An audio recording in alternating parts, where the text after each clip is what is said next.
Okay, good evening, everybody. So we're going to start with chant before we have a Dhamma talk today. Pay respect to the Triple Gem together. Arahang Samma Sambuddho Bhagava Buddhang Bhagavantang Abhivademi Sawakato Bhagavata Dhammo Dhammang Namassami Supatipanno Bhagavato Savakasangho Sanghang Namami Annamayang Buddhassa Bhagavato Buddhapakanamakaraṁ Karomase Namo Tassa Bhagavato Arahato Samma Sambuddhassa Namo Tassa Bhagavato Arahato Samma Sambuddhassa Namo Tassa Bhagavato Arahato Samma Sambuddhassa.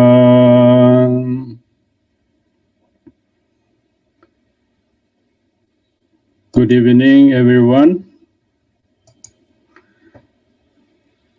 Today, I would like to offer the Paritta Sutta, that the topic I have today is the factor of enlightenment, the factor of enlightenment. If in Pali Sutta they call Pocchangka Sutta. That would be the last session in 3 months that we have started in October 3rd. I believe that you can remember. The first introduction I gave you in the big picture about Buddhism, start in India and now they're in Nepal, talking about life of the Buddha, and the Buddha and the Dhamma spread into many parts in the world, to Southeast Asia, to East Asia and Central Asia, and spread across the Himalayan mountain to Nepal, to Bhutan, Tibet. That's the introduction that I gave a talk on October 3rd. And in the following week, that October 10, Saturday, October 10, that Ajahn Pramahajanya Suttiyano give a talk about Triple Gem, the Buddha, the Dhamma, the Sangha. That's the supreme thing, the three things that we call the jewels in Buddhism. That Buddha is the founder of Buddhism, and as you know, Buddha in Theravada Buddhism only one. That's the Sakyamuni Buddha. But the Buddha in Mahayana, they have more, one more, like Amitabha Buddha or the Paisachakuru Buddha or any form of the Buddhas, many Buddhas, and that in Mahayana tradition. And the Sangha, the community of the monks, that we have the monks who carry on the Dhamma, Vinaya, Dhamma that the Buddha gave to disciple to carry on. First, we don't have record in the books or in any language because they transform oral method by the memorized by heart.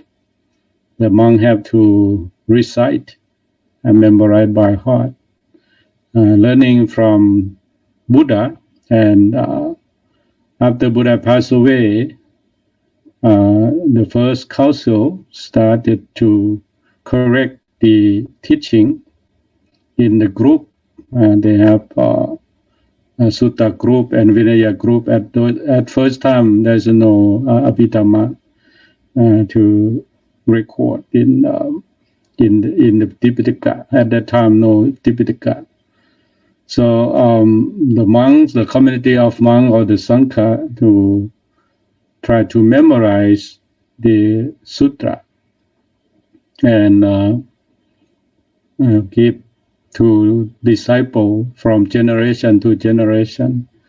Right now, every temple, every monk, I think they are busy with the Tipitaka chanting, the international Tipitaka chanting. Not international, but world Tipitaka chanting, so organized by the World Dhammatutta Organization or WBDO. Started in Oceania first on 20 of this month, and 20 start with the Thai Bhikkhu Sangha in Oceania. It start from New Zealand, Australia, and on 21st, the Thai Bhikkhu Sangha in Singapore and Malaysia. And 22nd, Thai Bhikkhu Sangha in India and Nepal. And 23rd, Thai Bhikkhu Sangha Union in Europe and Scandinavia. And 24th, Thai Bhikkhu Sangha in UK. They chanted Sutra all day long. And 25th, yesterday, was the start in Samacha Song Thai or the Thai Bhikkhu Council in U.S., but we divide into two parts, like in the East Coast and the West Coast. So what Thai DC started yesterday with the other temples, about 15 temples altogether in the Eastern Code, Eastern Time Code. It's the time zone that we call Eastern Time Zone. And today is for the Western Time Zone or West Coast. It just start 1 p.m. I just attend the opening ceremony and observe the chant, temple by temple, from San Francisco, Wat Puttanuson in Fremont, San Francisco, and Wat Mongkol Ratanaram, Berkeley, and Wat Puttibongsamuni in Stockton. So in Bay Area first, and then now it just finished from Wat Thai Los Angeles. and Wat Puttha Vipassana in Long Beach. So we're gonna finish around, I think, 8 p.m. tonight in the West Coast. So this activity that's very important for the Dhammadutta monks or the monk who work in abroad in the name of Thai Bhikkhu Sangha, that they established temple around the world. And it is the first time that we connect together by chanting the Tipitaka. As you know, Tipitaka is the teaching in Buddhism that record into Pali language, record in Theravada tradition. We use Pali. And after Buddha passed away around the 1,000 years, I think they have the language to record to the palm leaf in Sri Lanka, and then record in Singhali language, and then translate into other language like a Thai alphabet. But we still have a Pali structure, Pali language, and Myanmar also they translate into Burmese language, or Cambodia, Laos, or some of the country that we receive Theravada Buddhism. So we learn Pali language in order to preserve the teaching, in order to translate the heart of Buddha teaching that they use in the time of the Buddha, Magadhi language they use in the Magadh state in the ancient time, used in the time of the Buddha. So to recite or to recitation of Tipitaka means that to memorize it, understand it, and use the form of chanting as the Buddha taught from generation to generation. So as I mentioned earlier, that in the first time we don't have any language to record. So, but you have to memorize by heart that the teaching can transform by oral method from generation to generation until now. So on October 10, Dr. Janya, he explained about the triple gem, the Buddha, the Dhamma, and the Sangha. And October 17, the topic is the Four Noble Truths by K.C. Thompson. K.C. explained about the Four Noble Truths very clear. So this teaching is very important for everyone to understand what is the Buddha teaching, the real Buddha teaching, or what is the Buddha discover the truth, the ultimate truth. That is the Four Noble Truths. Okay, so Casey explain and give the examples and very, very good presentation on October 17. And on October 24th, Ajahn Dr. Janya also explained about the Noble Eightfold Path. So the Four Noble Truths and the Noble Eightfold Path, that's, I think, the heart of Buddha teaching. In the Four Noble Truths, the truth number 4 is the middle path, or the Noble Eightfold Path. The Noble Path, that's in the last one of the Four Noble Truths. So when you study Buddhism, start from the Four Noble Truths, And the end of suffering is when you follow the noble path, the noble eightfold path, and then you will reach the final goal. That's the Nirodha or Nirvana, whatever you can call, but the extinction of suffering, no more suffering, the end of suffering, that the Nirodha, the noble truth number 3, but because of the result of walking on the noble eightfold path in number 4. Okay, so they explain very clear on the 24th of October. And October 31st, Phra Videsratnaporn from Wat Buddha Prateep, London, Wimbledon, London, Phra Videsratnaporn explain about the morality. He explained about the 5 precepts, 8 precepts, and 10 precepts. This is a moral code or the moral conduct or the precepts. As you know, for the lay people, for the good lay people have to follow the 5 precepts.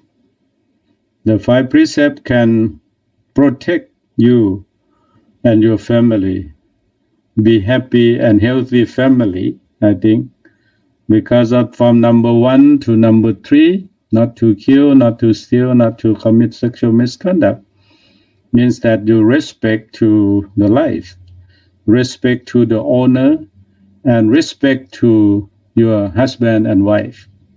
Number 1, number 2, number 3, to show your respect. And number 4, not to tell lie, not to speak in the false speech. That also you respect yourselves.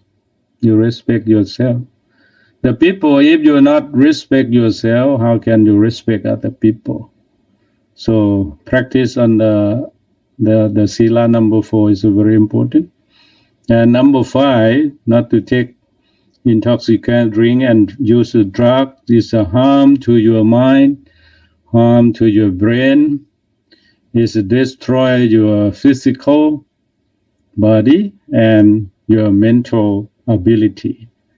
So I think practice according to the 5 precepts is a good way to lead your household life, layman, laywoman, to live together with harmony, with love and care to each other.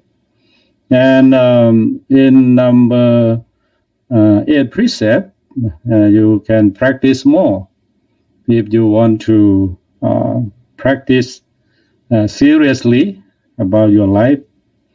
One thing that I can observe, the taking precept for the people, they live very peaceful life, household life. And 8 precept, the people sometimes they live the worldly life and live in the monastic life just only for one night, one day and one night enough. Like in Thailand, in the remote area, in the village, for example, like in my hometown, every Buddhist holiday, the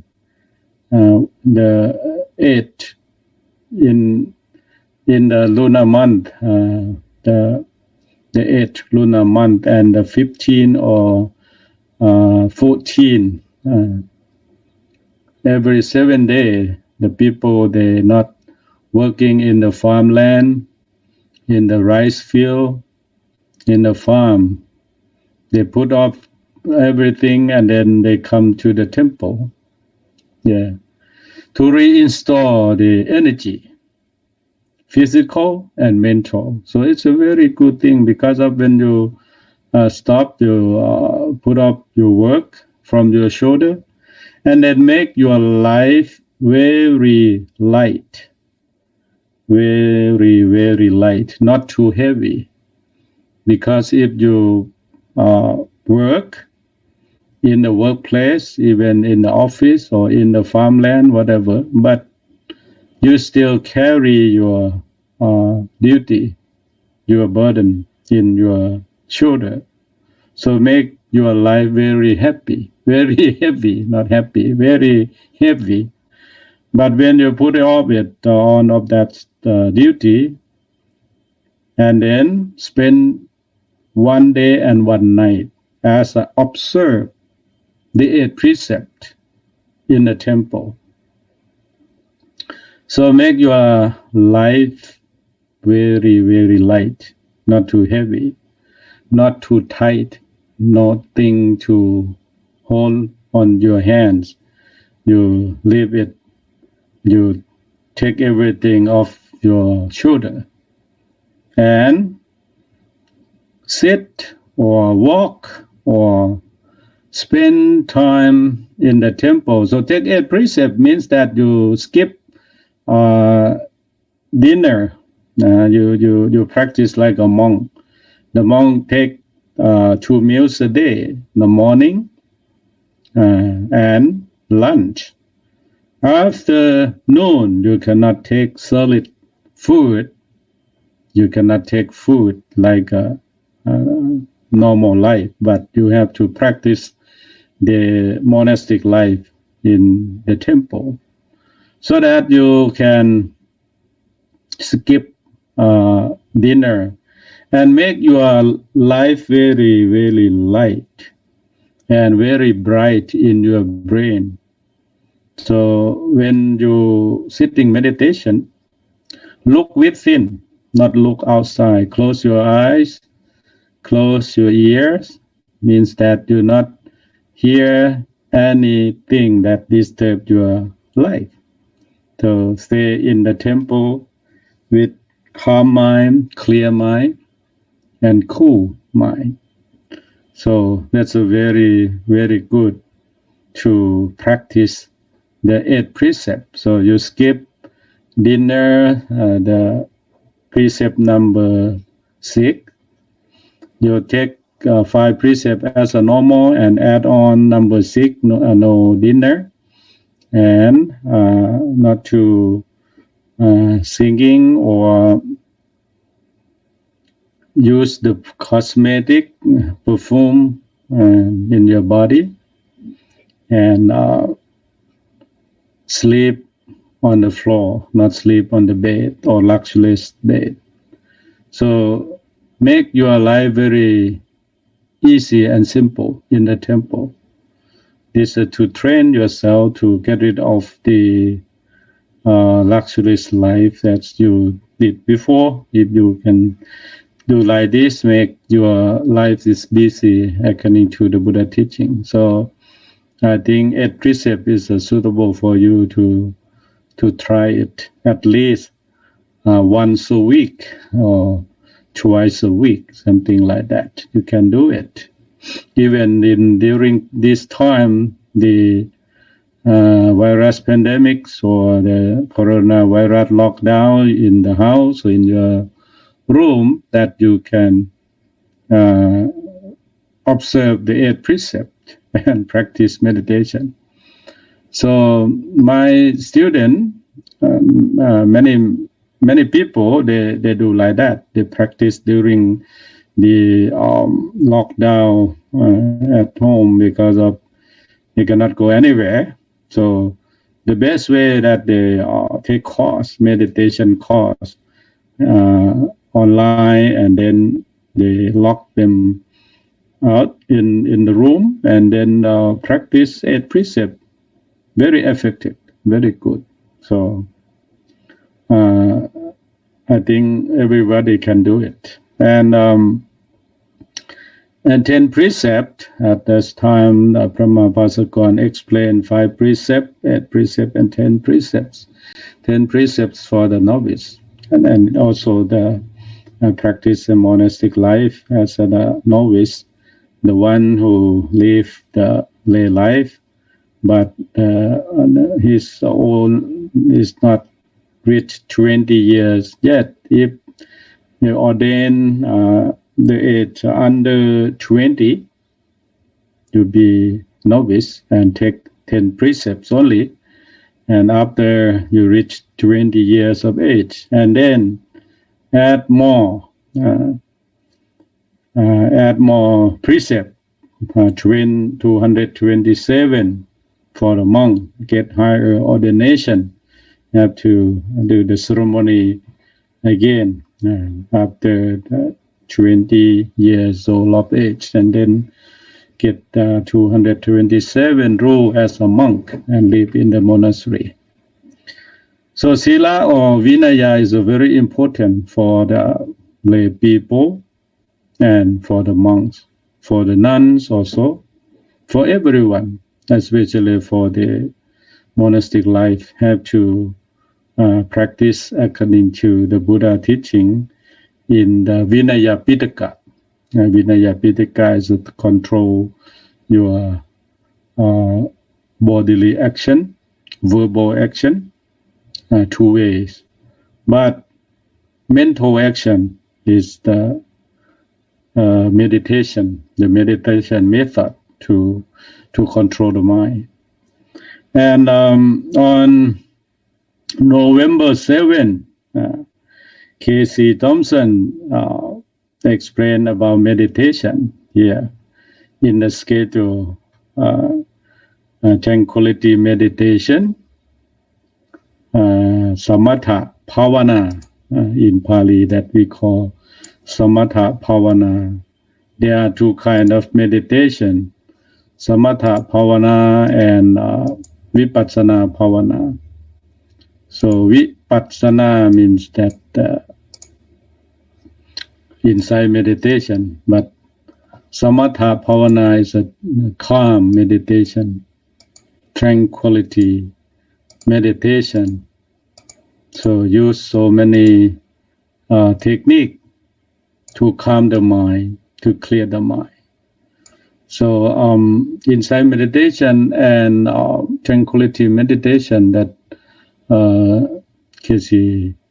Thompson, she explained very clear as the student of what Dhammayataram or any teachers, that you get the knowledge and explain to us to follow the Buddha teaching, Buddha path.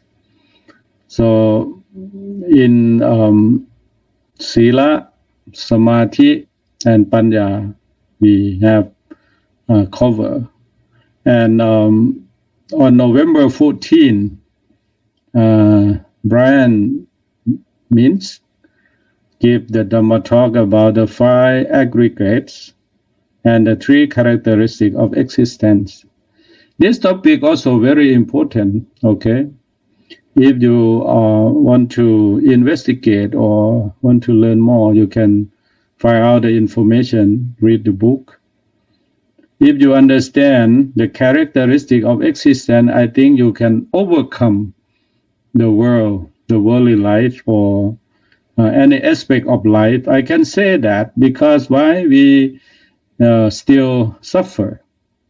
Because we are not accept the anicca, the law number 1, the law, the universal law number 1.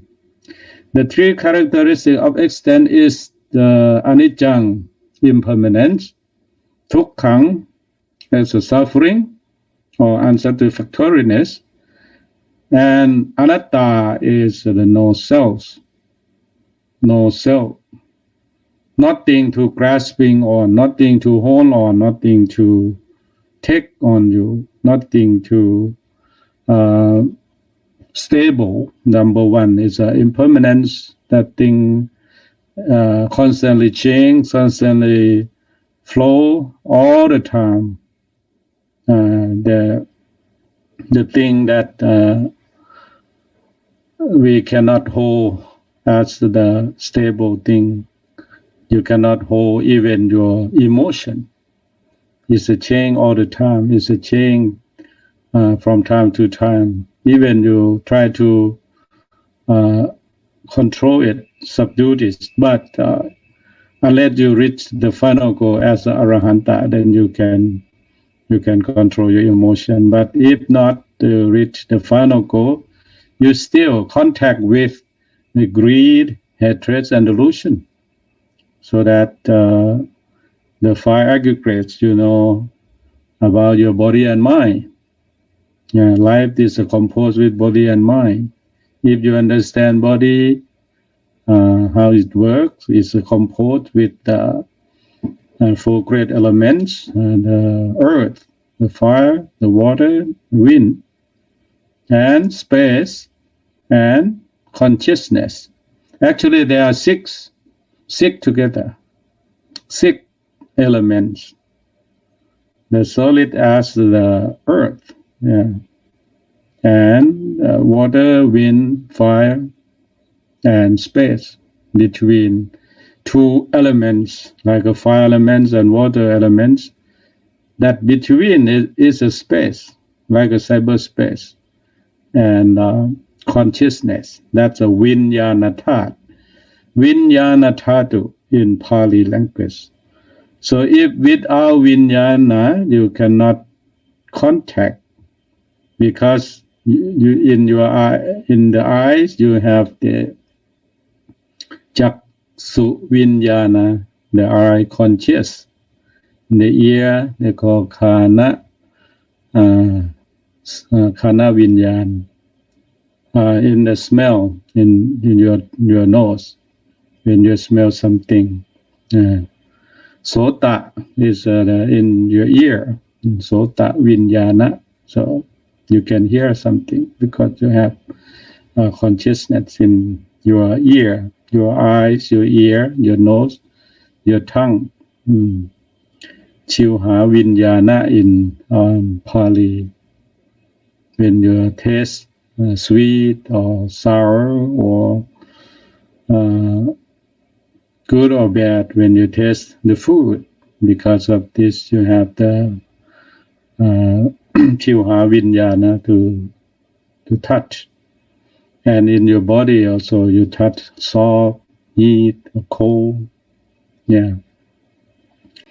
And all 5 aggregates conclude into your mind. Citta, or mind, or consciousness. Citta, mano, vinyana in Pali. 3 words. Citta in the mind, mano also the mind, and vinyana also the consciousness. So in Pali word and Thai word that we call Chit Vinyan, Chitta Vinyan, means that mind or conscious in English. But it's not correct word, that because in Pali is a little bit different between Chitta or Mano or Vinyana. Sometimes we can use it's a substitute, but it's not correct exactly the same meaning. So it's very difficult to translate into English. But if you study in Pali, then you can know the root of the word. The root of the word. So Pali is the word of the Buddha. That's why in the curriculum the monk have to learn the Pali language, because I have to understand the root of the word, the root of the meanings of the word, exactly what it is, the word. Okay, anyway, at least you understand the 5 aggregates, means that the thing that to form our life composed with body and mind, and then the law of the universal law, the 3 characteristics of existence. Everybody, when you're born to this world, and then you have to face the problem in your life. Number 1 is impermanent. Number 2, if impermanent is difficult to control, hard to control. And then dukkha, suffering, is hard to maintain. And then non-self, do no self. Nothing to grasping on, nothing to depend on. Even your life, you cannot depend on, because one day, sooner or later, and then we have to go away, pass away, go bye-bye from the one we love, or the loved one. They say goodbye to us, leave before us. This is the impermanent thing.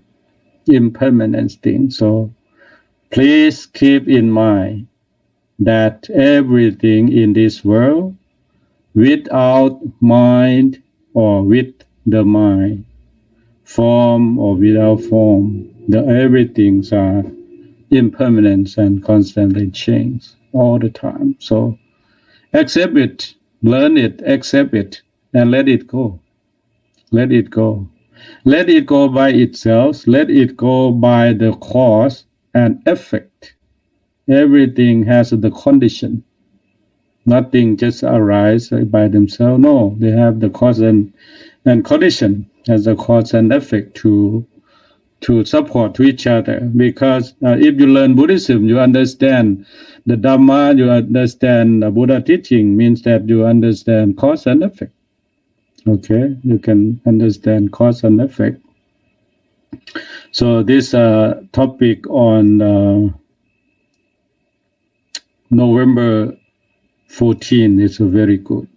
I think this one also you can cover the heart of the Buddha after you study the Four Noble Truths, the Noble Eightfold Path, and the five aggregates.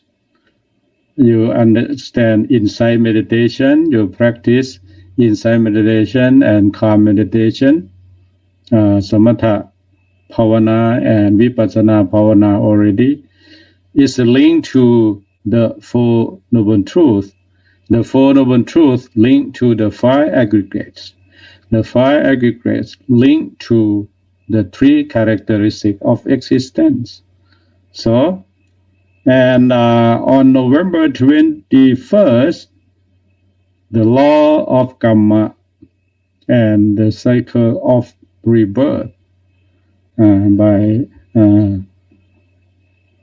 Brian Mist, the same teacher, the same instructor, the same speaker. So he covered two main things in Buddhism, two main teaching on 14 and on 21st, because it's linked together also, related to the law of karma, the law of action.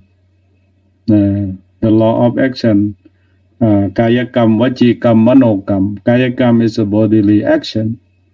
Vajikam, verbal action. And manokam is a mental action. So when we practice verbal action, bodily action, and mental action, there are two kinds. Kusala kamma is a wholesome action, and akusala kamma, unwholesome action. If you do unwholesome, of course, the suffering follow you. As the Buddha said in Dhamma Publication, the first cause, mano buphangama dhamma mano setha mano maya, in Pali. So I always use these words to explain the Dhamma because of talking about the law of karma or the law of action. Mind is forerunners of all actions. Mind is a chief. Mind is master. My men are they. If the one speak or act with polluted mind, dukkha or suffering will follow he or she, his or her action. In the opposite, if he or she speak and acts in wholesome mind, that means the good mind, so of course happiness will follow his or her as a shadow. So this is the law of action. Do good, get good. Do bad, get bad. It's quite easy, but it's difficult to do, especially in the mental action. Can you sustain your positive thought all the time? Can you? No. Sometimes you have the negative thought. Sometimes you have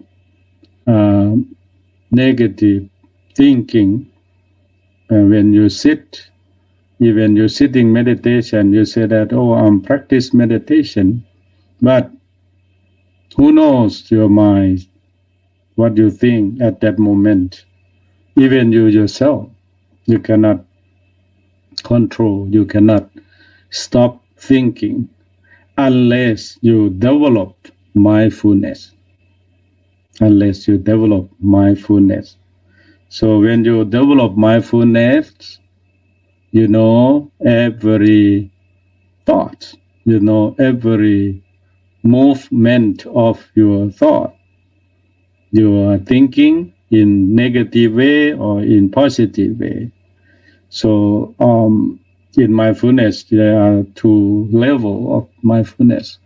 Mindfulness or sati in daily life, in normal life, is not to affect too much. But mindfulness or sati in satipatthana, or the foundation of mindfulness, as you practice the full foundation of mindfulness, that sati, that level that you can develop and stop thinking or stop, distraction, or even your emotion stir up inside when you sit it very calm, clear, and then you can see the thing in your mind, and then your mind create any kind of emotion. Sometimes get rapture, get goosebumps, get tears come out automatically. And some people when they sit in meditation. So sati or mindfulness has to control that kind of emotion. But if you not have strong sati or strong mindfulness, so maybe sometimes you can get a problem with that kind of emotion. So that's a very, very important to understand the situation while you are sitting meditation. Okay, the law of karma that I explained and we have learned together, and also the circle of rebirth, or the samsara that we call sangsara, means that the circle of life, death and birth. When we die, death is not end of life, according to our belief in this circle of samsara. Because when we die only the body, the four great elements take apart from the decay. Decay is old age. We have to when we born, we carry the old age. We carry the sickness, and we carry the death in the end. If you don't want to die, you have to stop your birth. If you're born, then you carry sickness and old age and death in the end. And when the people reborn, they reborn with previous karma because of the karma or the law of action. It's installed in your mind. Mind is not end when people die because mind have to go another realm to reborn again. Depends on your previous karma and mix with the new karma. Yeah, they compare with the seed. The seed of fruit. For instance, you bring the tamarind seed from Thailand. There are two kinds of tamarind in Thailand. One is a sweet, one is a sour. The famous one in Phetchabun province in the north of Thailand, they have sweet tamarind, very good. Only in that area, in that province. Because why? The weather, the soil. If you take the seed from Thailand to grow in America, maybe you can taste the little bit sweetness of the tamarind, but it's not exactly the same in the original place, like in Phetchabun province. Why? Because of the environment, because of the condition. But seed is a seed that you carry the sweetness or sourness in the seed. When you plant into the ground, you have water, you have good weather, not too humid, not too cold. But if too cold, it cannot grow well. See? That's the environment. So I can say that because of previous karma and present karma form our life. Some people, why they have strange action, strange manner, even they born into the good family, good father, good mother, good education, good environment, but the manner is different. Some people, they born in the good family, but by the manner of that people is different from other people in the family. Between father and brother, elder brother or younger brother is not the same, even come from the same womb of the mother.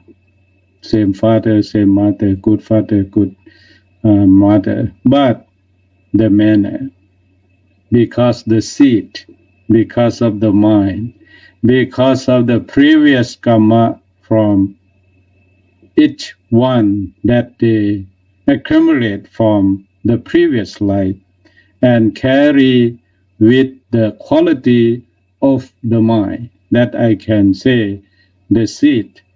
In Pali word they call kamma pantu, yeah, the seed of that mind, the quality of that mind accumulate the good quality and bad quality, so that when they reborn again, they still have the bad quality. Even you born in the good family, you get very good education, go to the famous university or good teacher to train you, to tame you, then you cannot good or bad as the people train you in the present time, because of something still have in the mind. You may say that, oh, that is the instinct of the people, but no. In Buddhism, we call the seed of karma, that's the previous karma, previous action, that he accumulates by the mental action, bodily action, and verbal, physical, and mental, especially, is come to your mental action. So manokam is very strong. That's why Buddha said, Mano Bupang Kamadama, Mano Setha Mano Maya. Mind is a forerunner of all action. Mind is a chief. Mind is a master. Mind is doer. If the mind is a good mind, created mind, then create in the good thing. But in the opposite, if the mind pollute with greed, hatred, and delusion, the mind will create the bad thing to destroy yourselves and destroy the other, destroy the world. Like why people they invent the nuclear weapon to kill the people in the world, kill many people, not kill one by one, or other chemical or biochemical, like a coronavirus, who knows? People invent all by nature.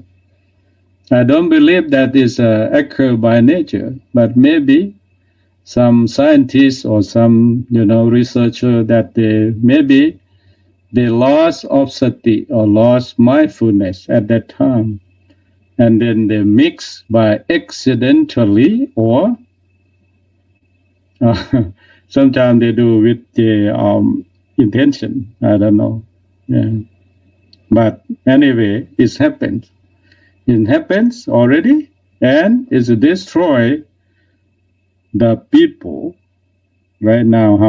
How many people around the world who who lost their life because of the coronavirus pandemic? So this kind of thing is the law, the law of nature, or the law of karma, or the law of action, because of the people they act by the mind, by the body, by the speech. Sometimes destroy yourself or harm yourself and destroy the other.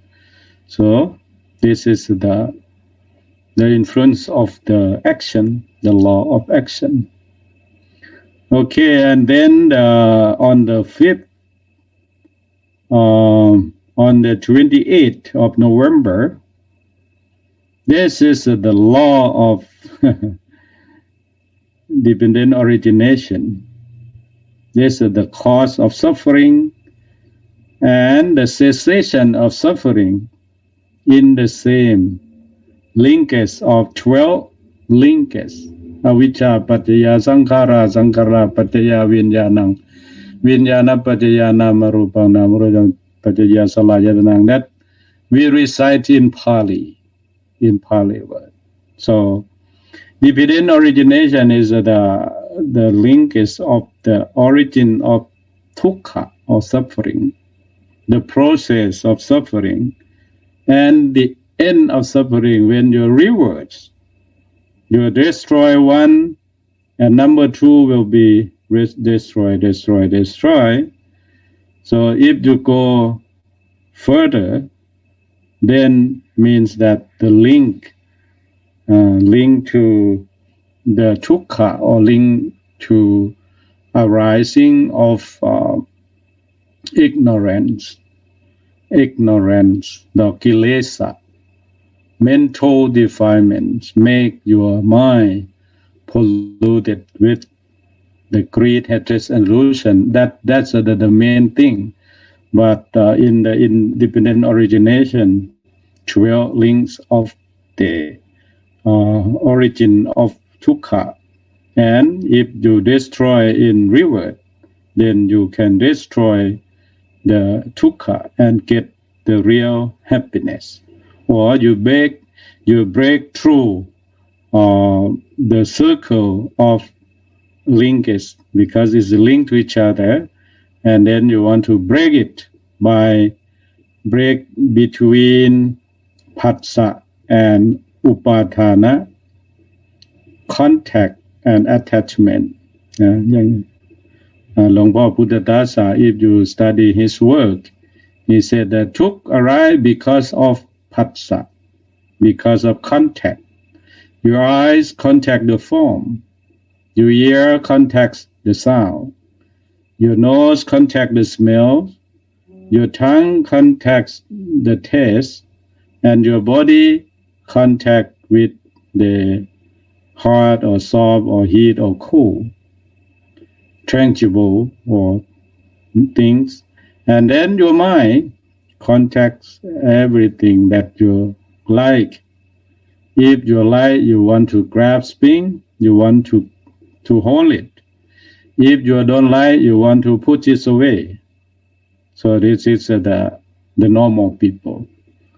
So Bhung Po said that because of your contact, you contact to your eyes contact the form. If that beautiful, oh, you like it, then you attach it. You don't want to put it away. So when your eyes contact with the ugly thing, you want to put away because you don't like it. That's the normal.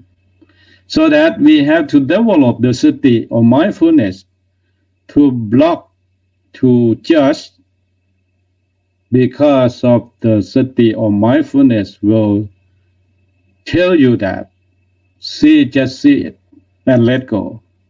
If you see but you attach to it, means that you carry the dukkha in your shoulder. Why?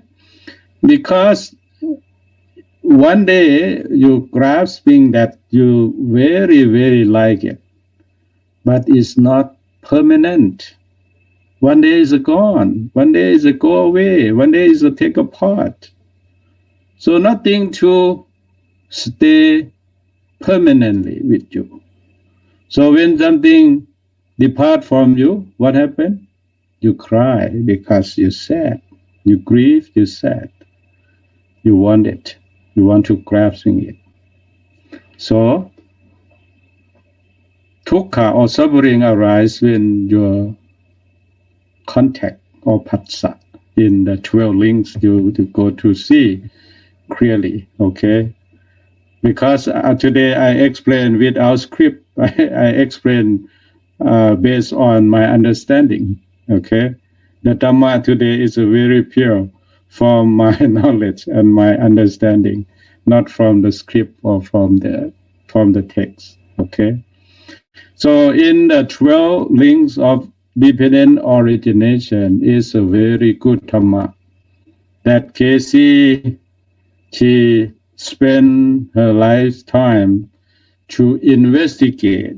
As I learned from Ajahn Rit, Kun Casey came to Wat Atam and then start to investigate the Dhamma at Wat Atam and became a Luksit or disciple of Luang Po. Study his book. Because of Luang Po Buddha Dasa, he also spent his lifetime, more than 60 years in Suan Mokha Pararam, practiced by himself and wrote the book, okay? He did the research very, very clear by use his life as an example, okay? He spent time test the Dhamma, the Buddha teaching, because Buddha teaching spread into Thailand more than 2,000 years in Thailand. And Luang Po Buddha Tat want to prove the Dhamma, what is still alive or not. Is correct as written in Tipitaka or not, or just only the text. So he proved himself by study and wrote the book or many teaching that make the people, get the real Dhamma.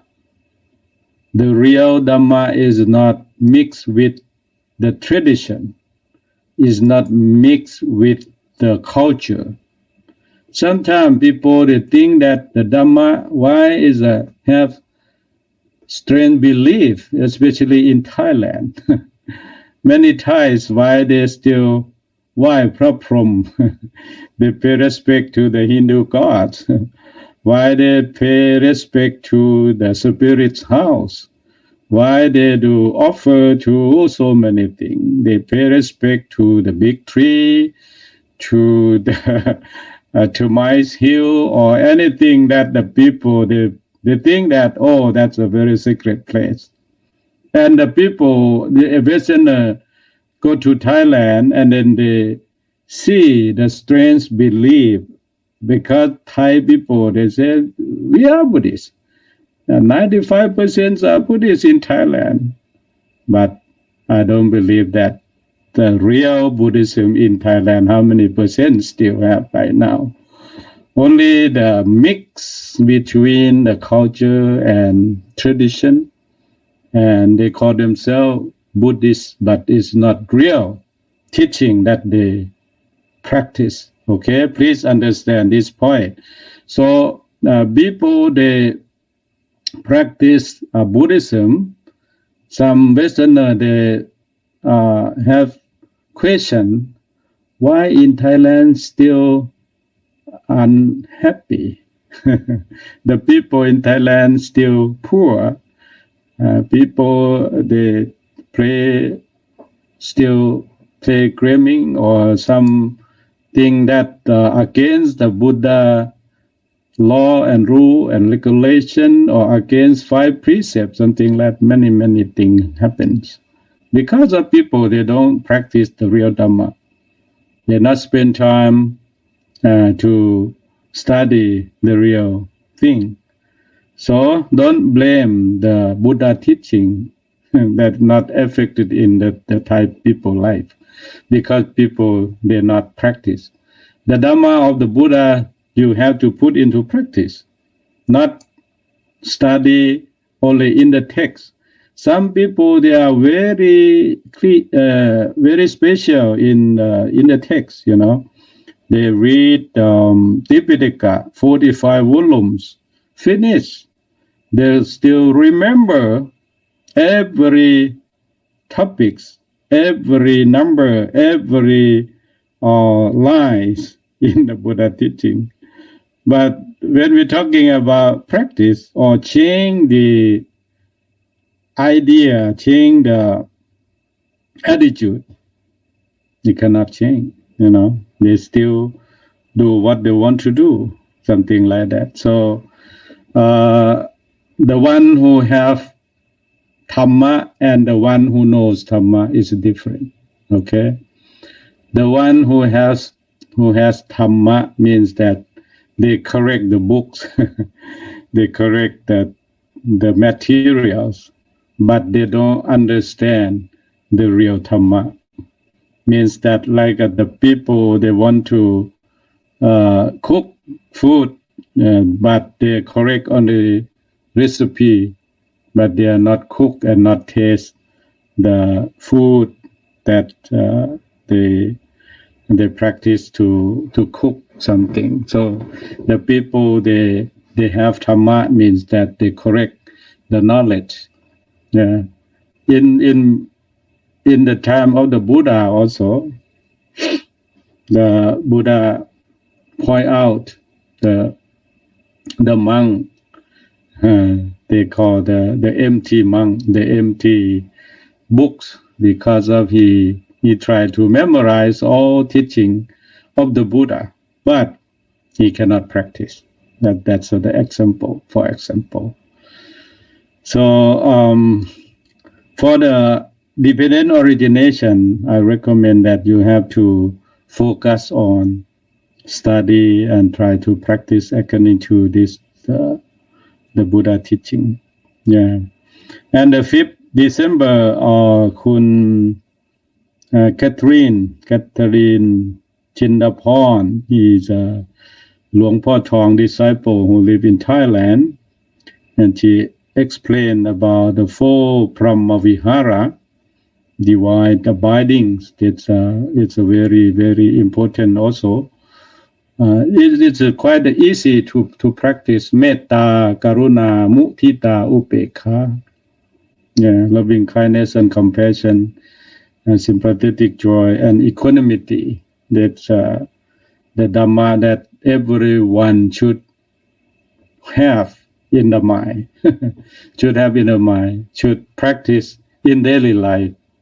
Of course, you have to have these four Dhamma, the Brahma Vihara, as your father or your mother or the one who have disciples or like the monks, senior monks, or the teachers or master. They have to practice this Dhamma because of its make the quality of master or teacher to to make the mind not go to other sides, not take sides. Okay, equanimity is very important. And the last one, yeah, stay still with mindfulness. I can say like this. If you take sides, it's not good. Even your father, you love your elder brother, but is not love younger daughter or something like that. Love younger daughter, but is not love elder brother, elder son, something like that. So make your family is not happy family. So take the four Brahma Vihara, divide the bindings. There's a Dhamma for every family. Okay, and another one is the 10th perfection on the December 12th. December 12th, Catherine explained about the 10 perfection or the 10 paramita. You have to fulfill your life with paramita. Especially Thai people, they practice Thana parami. Be generous. Generosity, Thana means give, donation. In Thai, we listen to the Vedasantara Chataka tales. The Chataka tale talking about the life of the Bodhisattva before he became a Buddha. He practiced the Thana, means the generosity in the 10 perfection. Number one, that the Vedasantara Chataka tells in Thailand, since the time of Ayutthaya period, 400 years ago, 600 years ago. Ayutthaya period, the king, he, composed this kind of Chataka, but took it from the Tipitaka Sutta, Vedasantara Sutta. Once in the lifetime of the Buddha, in Buddha was born in many lives, 500 lives of the Buddha before he became Bodhisattva or Bodhisattva, practiced in the 10 paramita. So that last one is he was born in the form of the Prince Vedasantara, and then gave everything, devote his life because of the 10 paramita in Thana, give possession, give the white elephant first, and then he gave his wife, his daughter, his son.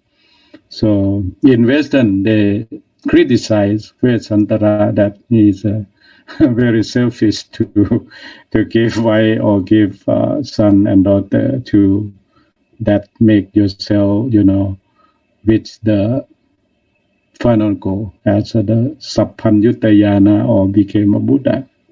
So you have to go and study about this aspect. So I want to show you that if you are not spend even what the loved one you can donate, you can cut it off from your mind, how can you help the people around the world? Because of he donate his wife and son and daughter and other possession that really love. And at that time, even his life, he said, even his life, if someone wants his life, he can donate his life. So to show that paramita, to cut off the attachment, this attachment. So for the people, they cannot do that because they still attached to the light. So the one who practice the Buddha path, I can say Buddha path, to reach the Buddhahood, have to even devote their life to get the ultimate truth. The ultimate truth, that's the Dhamma, to spread to the world, to help the many people. So Dhamma that the Buddha he discovered still exists, still benefits for all the sentient beings until now, and still to prove by the people nowadays. So still exists nowadays. Okay. So 10 paramita is good to study and take some paramita as you like. Like metta parami, some people they practice metta, like Kuan Yin or Kuan Yin Pusa in Mahayana Buddhism. Kuan Yin means that the representative of the metta or loving kindness. Practice loving kindness, practice compassion, practice the tolerance, endure, or any perfection that make your life, very meaningful, firm, and clear, and reach the final goal one day. And on December 19, Jack Rich Kit Sunday, he's explained about different school of Buddhism, Theravada school, Mahayana school, and Vajrayana school. So he explained very clearly about the concept of Buddhism in the first time before split into two groups. The PL at that time they not call Theravada or Mahayana, they call Buddhism, Buddha disciples. But after Buddha passed away, and then because of the many Ajahn or many teachers, they interpretation of Buddha Dhamma or Buddha teaching, it's in different way. When they mix with Athanomati or the self attitude or self idea to interpret the Buddha teaching, and then the school is split because of the Ajahn or teacher who influenced the students. But after they spread to 18 schools, and then if it's not real, it's not correct, it cannot stay still, and then it's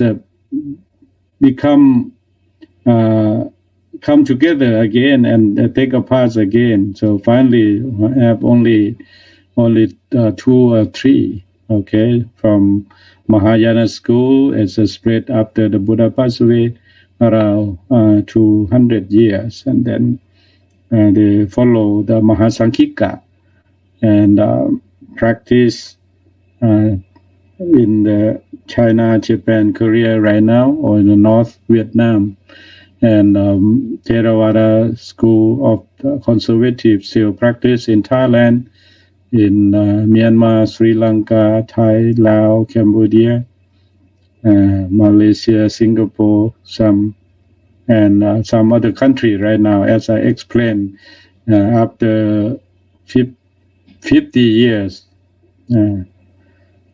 from now, the people in different parts of the world, they want to practice Buddhism, and then Thai monks go to that place and then establish Thai temple, Buddhist meditation center, teach the Dhamma in that area.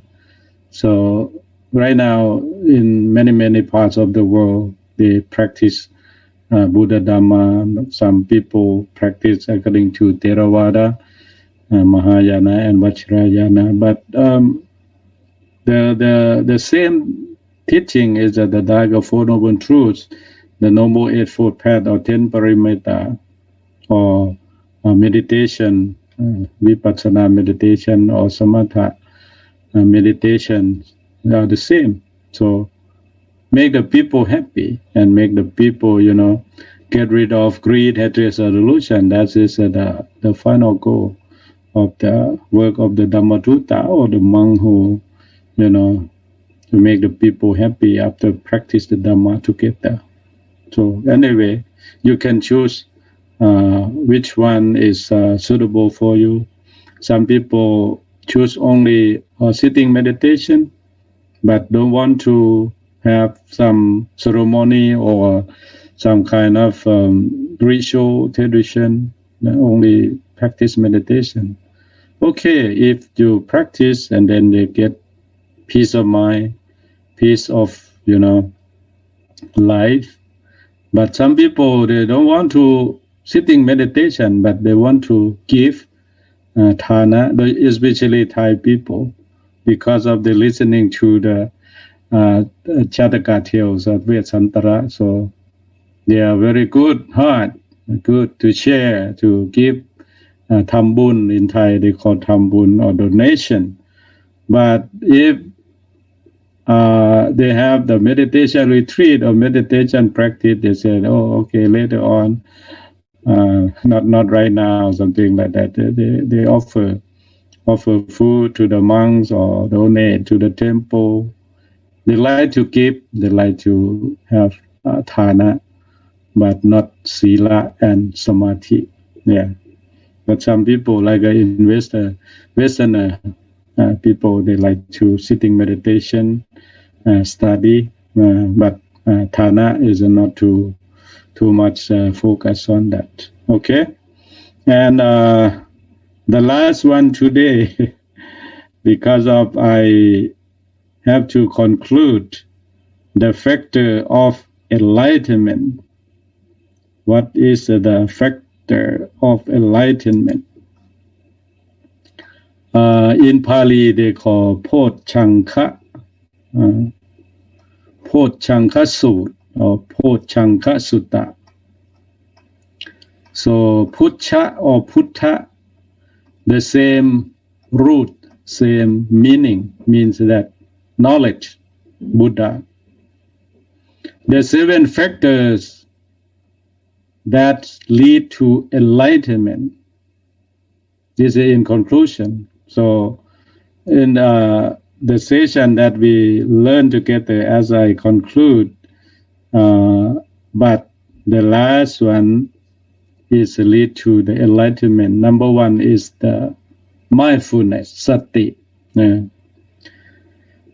Pali, I can say in the Pochanka Paritta that normally the people, they like to hear this sutta when they are sick or not getting well.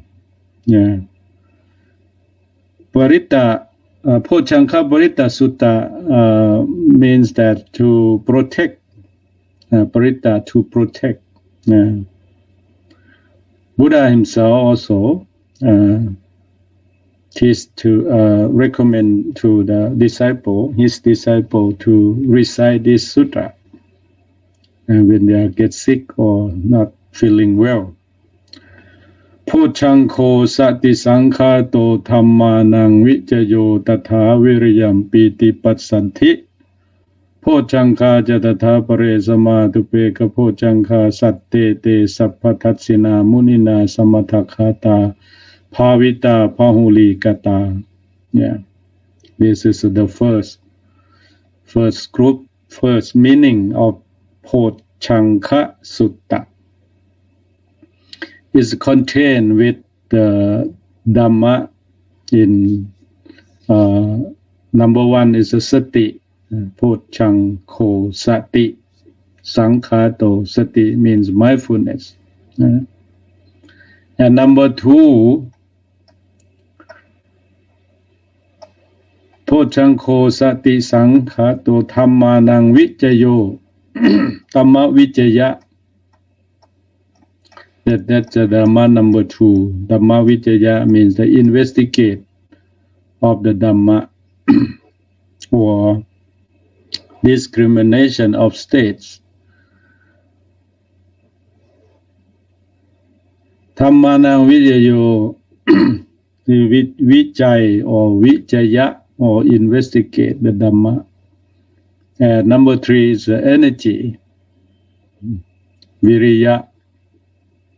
Piti, and number four is a rapture, samadhi, tranquility or concentration, and last one is upekha, is the equanimity. So in Pali term, as you know, the Pochanka means the Poti Anka. Anka means the root or the rim or the supreme knowledge, the supreme knowledge of the Buddha, to recommend you to practice sati. Only sati that you can cultivate, you can have, you can establish. As I mentioned earlier, that everyone, if you have sati, then you can overcome everything. The seven factors are more accurately, there are seven facilitators that if you follow the enlightenment, is the spatial reality. The final goal, especially in traditional Buddha Theravada Buddhism, not just a state of mind that appear on its own when the people practice not only to use in the daily life, but the final goal of Buddhism is to enlightenment or get rid of the suffering, or it is not enlightenment as the Buddhahood, but like Arahantahood, or the noble one, the noble that is basically the one who get rid of the three characteristic of exist and understand the three characteristics clearly, and get rid of greed, hatred, and delusion. So the attain of enlightenment means that you overcome the circle of birth and death that you can call the samsara. We cannot escape from the old age, we cannot escape from death, but we accept and let go. We understand the reality of life. That's all. Mindfulness or sati, in sati sampodchong, mindfulness is the full awareness of what we are experiencing in the present moment. It is to pay attention to what we are thinking, saying, and doing.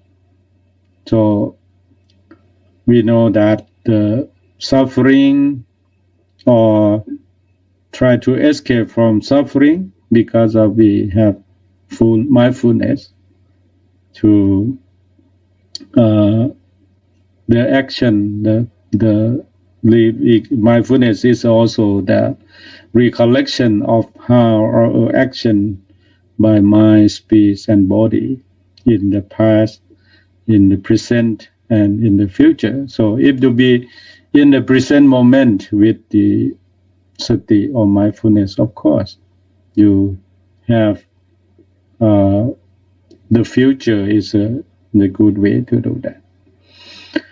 So in Sati Sampodchong and Dhamma Vicaya means that investigate the Dhamma, and to Vicaya means that to investigate which right, which wrong, which suitable or realize the truth in here and now. And energy or Viriya Sampodchong is very, very important because of in the Samma, in the Noble Eightfold Path, in right effort. That's a Viriya means the right effort. In the factor of the Noble Eightfold Path that comprising right understanding, Sammaditthi, right thought, Samma Sankappa, right speech, right action, right livelihood, and right effort, right mindfulness, and right concentration. In terms of the religious practice, energies cannot that take individual, but have to, practice together. According to the Noble Eightfold Path, you cannot practice separately or individual. Have to come together. So in the factor of enlightenment is a very, very important. So you can find out the meaning in Sangyutta Nikaya about the Pocchangka Sutta, okay, and take into practice. Because of people, when they get sick, they are asking the monk to recite Pocchangka to them. But the real meaning is to practice, to put into practice, especially sati. Sampodchong is very important. If you get sick or not feeling well, establish mindfulness, okay, and take a deep breath.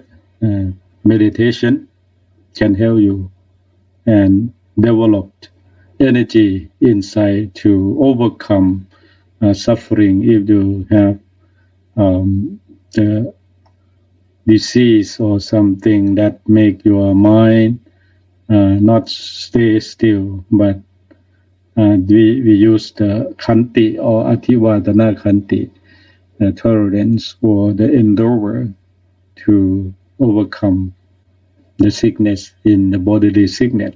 Bodily sickness is not too much like the mental sickness, because mental sickness is a cover with greed, hatred, illusion that we have to overcome, delete it, eliminate it by establish mindfulness. Okay, I think the conclusion of the Dhamma today, and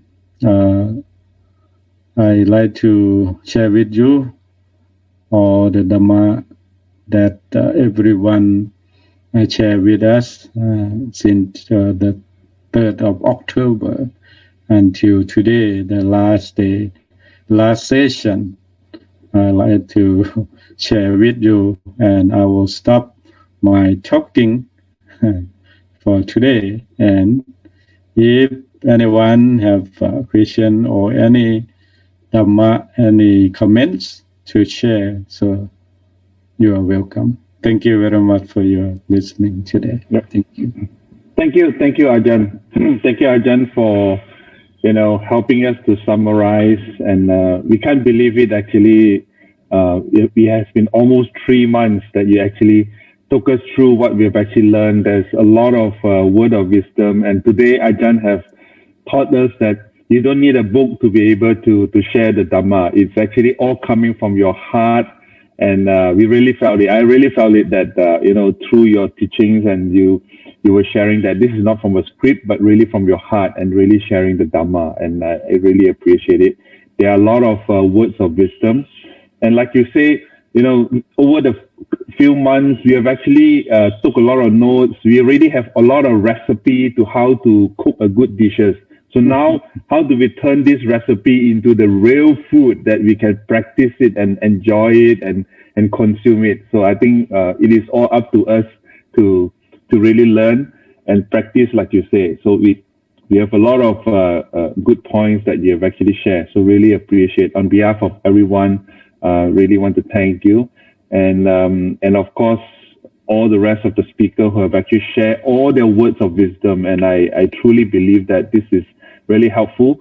Helpful in the sense that I always find that we are learning every day. It's a lifelong learning. We never stop learning because you have already achieved a PhD or you have reached a certain level. Learning is an ongoing, it's a process. It's not a destination. So I really felt that this is something that helped us deal with the daily life and help us deal with all the challenges. If not for COVID, there will be new challenges coming up. And life is about how are we going to deal with all these different challenges. It's all within our mind that how we're going to deal with it. There are a couple of questions, Ajahn Thanat, if you don't mind, maybe I can read out some of those questions, and hopefully you continue to share with us some of your words of wisdom that you can share with us. There are 2 questions here. So Alice would like to check, how do we realize enlightenment at work? Because at work, it is very common that we are loaded with a lot of stress and pressure, whether physically and mentally. So how do we still attain enlightenment at work? That's the first question. And second question is that, how is life after attainment of the Dhammic enlightenment? How is it like, when how do you know whether you have achieved it, and how do you feel? Okay. The first one, how to what? Ajahn, we can't hear you. Dr. Thanat, we can't hear you. Hello? Now? Can you hear? Okay. Can you hear me? I'm not turned off the microphone. Okay, man? It's okay? I can hear you fine. Yeah. Yeah. Kong? Hello? Kong, can you hear me? Everyone? Yeah. I can hear you fine, Dr. Thanat. Yeah, but Kong maybe. I don't know. It could be some technical issue with Kong. Kong, can you hear us? Okay. Can you hear me, Kong? Hello? Or maybe. I can hear you now. He said he can hear you. So. Okay. So, how to realize the enlightenment at work? Okay, you have to establish mindfulness, as I mentioned. Buddha said, "Sati te sang mi varanang." Sati or mindfulness can be like a shield, like a protect you all around the direction, to protect from the enemy outside to attack to your mind, and to protect your mind to go out to wandering somewhere. So the sati is a very beneficial for all that can protect outside and inside.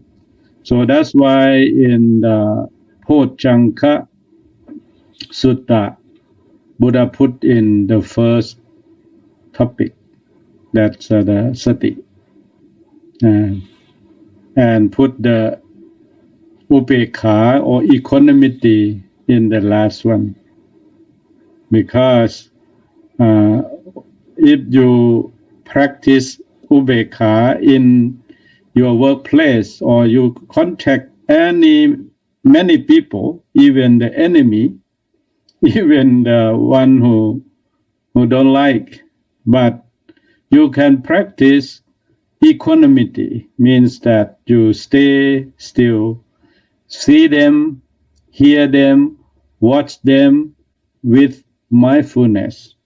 So mindfulness will control your emotion, that you don't let your mind to take when you see or you hear that kind of people, just see it, just hear it, and let it go, and stay still.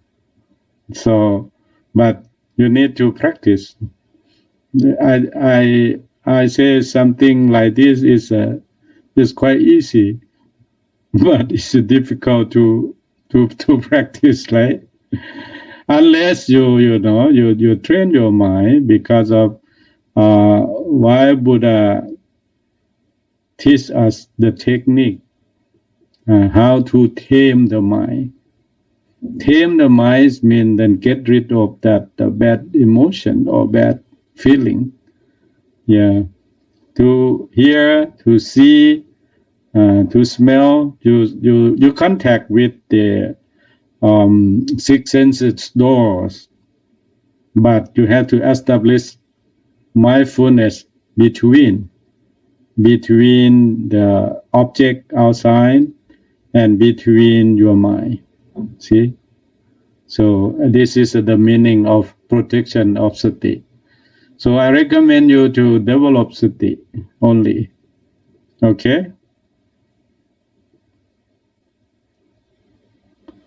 Anything else, Kong? There's one more question here. So Mark would like to know, how often do we need to cultivate metta and karuna in our daily or in our weekly practice? How often? How often, right? How often to cultivate? You can cultivate every moment, every breath, breathing in and breathing out, breathing in with metta, breathing out with karuna. That means you can protect yourself and protect the other. Because sometimes even we look at the face of the people, you can feel if you don't like, even you never know them before, but sometimes you feel that, oh, you don't like this kind of people. So maybe in the previous life, you have been enemy to each other. So to cultivate loving kindness and compassion, when you see them, hear them, that's why you have to cultivate every breathing in and breathing out. You can spread loving kindness and compassion. So if you think in negative thought to them, means that you create the bad energy, you create the bad karma by mental action. Because as I mentioned earlier, that the law of karma, or we can say do good, get good, do bad, get bad. But do by what? Do by mental action, bodily action, and verbal action.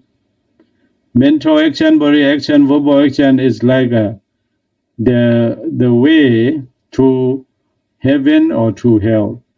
If you do unwholesome by thought, by speech, by body action, means that you go to the hell.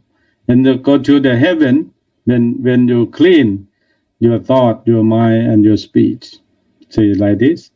So kaya kam, vaci kam, mano kam is like the law that we do good, get good, do bad, get bad. It's quite easy, but it's difficult to practice, as I mentioned, because of the thinking. Thinking sometimes it slip to unwholesome or to the negative way. Okay. Okay, thank you. One more follow-up question from Casey. Actually, there's two parts of this question. I think during you were mentioning about the factors of enlightenment. You mentioned about rupture.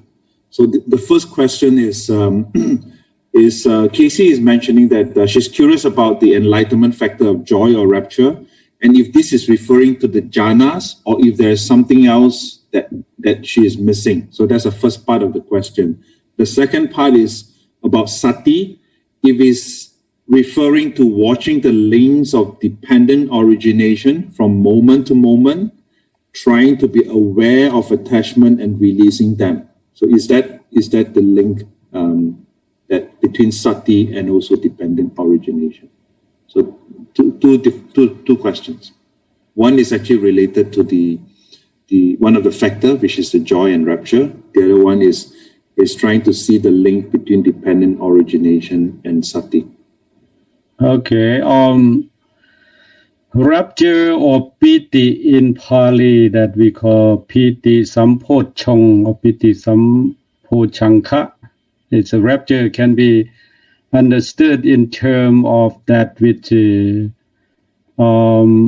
real happiness or the raptures come through your practice. Yeah. But when we practice meditation, the Ajahn or master will remind all the time that don't grasping or don't cling to that kind of thing. It's a come up, have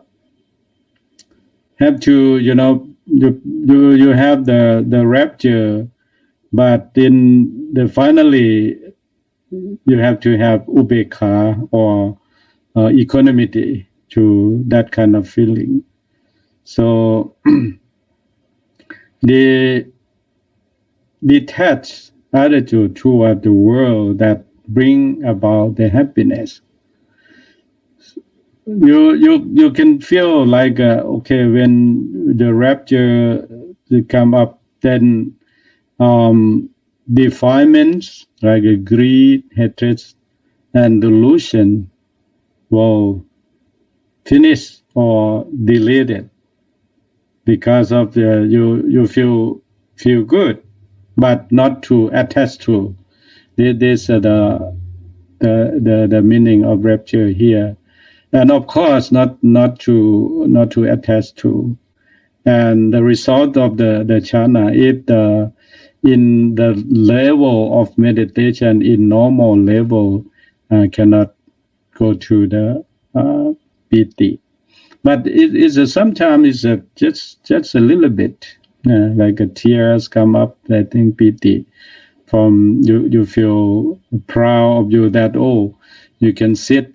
Sometimes you sit only 1 hour, but when you develop from 1 hour, 2 hours, 3 hours, and maybe the raptures occur during that time. So this is the rapture or piti. Patsati, another one is come together actually. Tranquility or patsati sampochong. Patsati it's a calm of body. Kaya kaya vivek. Viveka means calm. Means all the whole body, physical body, rupa, is calm of the aggregate or the kanta, the feeling, vedana, perception, sankhara, and volitional activity or the conformation or mental formation, sankhara. Sankhara can be calm together, sankhan. So Chitta Vivek, Kaya Vivek, that's a two meaning. Kaya Vivek means the tranquility in the Kaya or the Rupa, calm before Chitta Vivek, and then go deep to the Piti and Patsati. When you go to the deep concentration, deep samadhi in Sampodhong concentration, very, very deep, and then you will get the pasati or calm, and piti pasati occur. But the last one, teaching of the Buddha, have to put the equanimity to to control that kind of feeling, not to stir up or not to wandering mind again or attaching, grasping again. So this is the equanimity to Ubekha Sampodhong equanimity, make your life or make your practices is balance. You make it balance. Okay. And what about another one?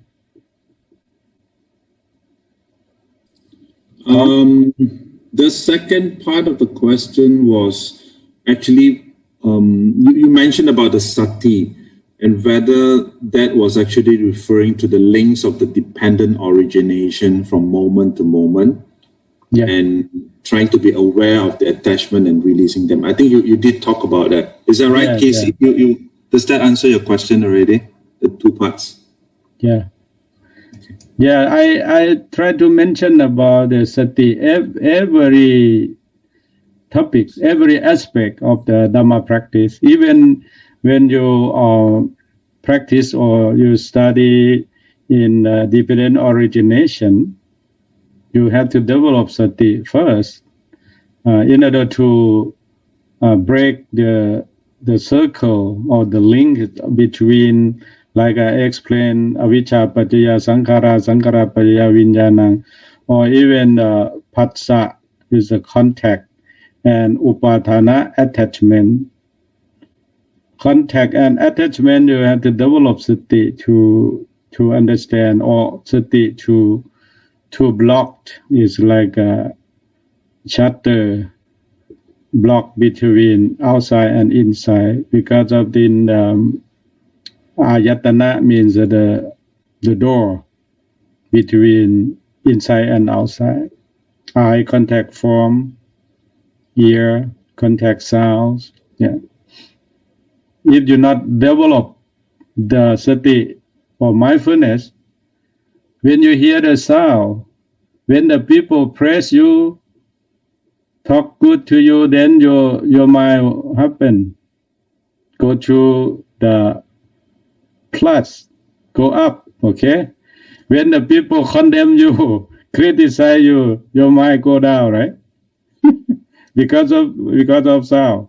So you develop mindfulness to hear, to block, not block, but to just that, sound is just a sound, okay? The praise sound, condemn sound, then you hear it and then know it and let go, because it's not permanent. It's come and go like this.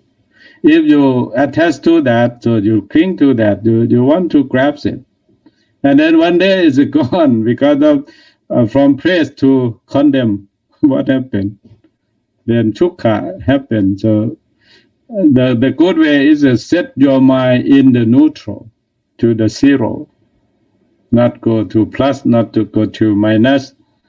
Both, Buddha said, minus and plus is to make your mind tired, because your mind run around, run up and down, here and there.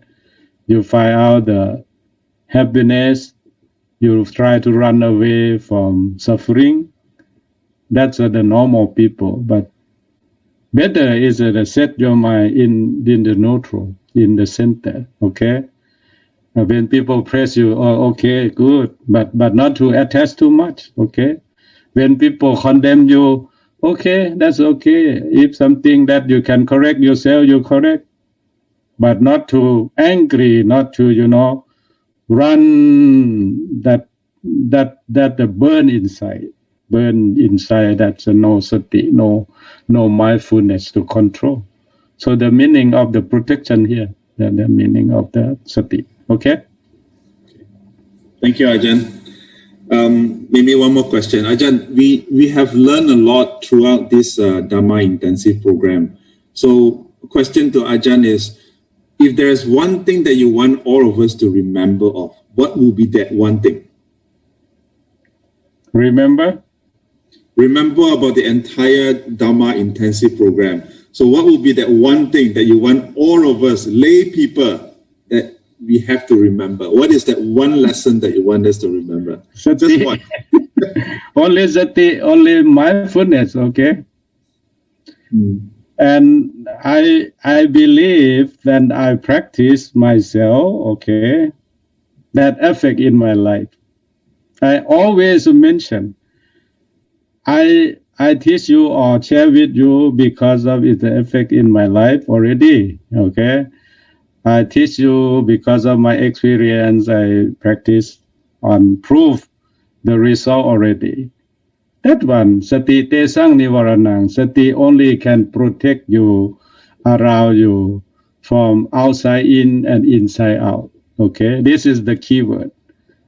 Mindfulness can protect you from outside in, means that the enemy that will attack your mind, your emotion, by see the form, your eyes, your ear, your nose, your tongue, your body, and your mind itself. Number 6, even you're sitting meditation, you close your eyes already, you close your ear, you not hear anything, even you put the bun in your ears, but you cannot close your mind, your thinking, okay? Sometimes you think in negative, you think in unwholesome thing. So sati 2 levels, the sati in normal, in the daily life that we use the sati in normal. But the sati that develop from satipatthana, develop every moment, every breathing. Breathing in, you know that what are you doing here and now. Breathing out, you know that. Breathing in, you know that you are breathing in. Breathing out, you know that you are breathing out. Breathing in long, you know that breathing long. Breathing out long, you know that breathing out long. So if you know like this, means that you have sati all the time, every moment. So if you can practice in daily life like this, okay, you can plan, you can think about those, this, that, but after that you have to back into the base immediately, back to your present moment immediately, that, okay, be with your breathing in and out. So by this way means that sati or mindfulness be with you all the time. Even when you sleep, you put your hands on your abdomen, and then you establish mindfulness between here, between your eyebrows, and then take a deep breath and relax until you fall asleep. And before you wake up, get up from the bed, and then you establish mindfulness first, okay, think in positive way. So it means that this sati be with you day and night, sleep and wake, yeah, every time, every moment. So very good, very useful. So please take with you all the time. This is the only one thing that I like to have with. Thank you, Ajahn. Okay. May the sati be with us all the time. Thank you very much. Yes, Ajahn, there is a question that what happened after today? Is there going to be similar program in January next year? I will talk to Ajahn Rit already. Now he in Thailand, but we will plan. Okay, of course we will have in the year 2021 We will have again. So maybe every 3 months like this. Okay, let we plan after New Year. Okay. Okay. Thank you, Ajahn. So, really appreciate. I hope everyone have present Christmas, Merry Christmas, and enjoy your life in New Year to come, and stay safe without coronavirus, the COVID-19. Be with you with the sati, and then coronavirus cannot attack you, okay? Because before you eat, you use something, then you have to wash your hand, use alcohol, wear the mask, go outside. Sati only can protect you, okay? Then the last, I will pray with all of you with the Pali word that and spread loving kindness and compassion to all sentient beings, and for without boundary, without limitation, with them be well and happy in body and mind, and success in your life. อภิวาทนาสีลิสเนจังอุทธรปัจจายโนจัตตารโอธรรมาวัฏันติอายุวันโนสุขังพลังสาธุสาธุสาธุ